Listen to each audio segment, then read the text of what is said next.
unbelievable. Absolutely unbelievable. Now we're finding out. Here's the latest. So what has the administration been saying to us?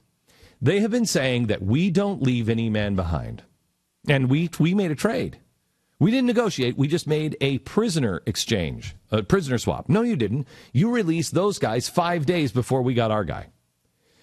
Now the administration, this according to Chuck Todd at NBC News, he's now got somebody from the State Department to go on record saying, no, it wasn't really. I mean, we were releasing these guys anyway, and we just thought that we would try to get something out of it. Well, if the president would have come out and said that in the first place, for me, I would have had a possible, not probable, but possible better reaction to it. Listen. You have it? It's not playing for some reason. It's not playing. Okay. So I would have probably had a better reaction to it. I would have disagreed with it, but at least I would have had a better reaction to it because the trade doesn't make any sense at all. So they have lied to you now. What they did was not a trade, not trying to do something heroic or sacred. They kept saying over and over and over again, this was a sacred responsibility. How dare you invoke the word sacred over and over and over again? The United States has always had a pretty sacred rule.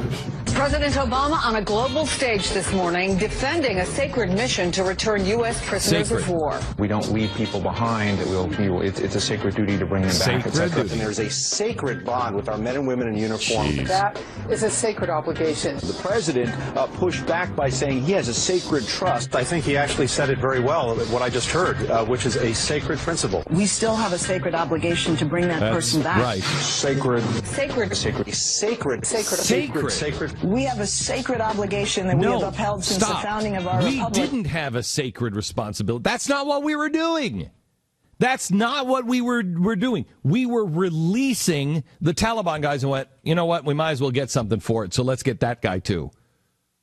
Now, if you would have come out, the president would have come out and said, look, we're going, because the war is ending, and I believe we have to release these prisoners anyway. By the way, Congress has already not just said no to this.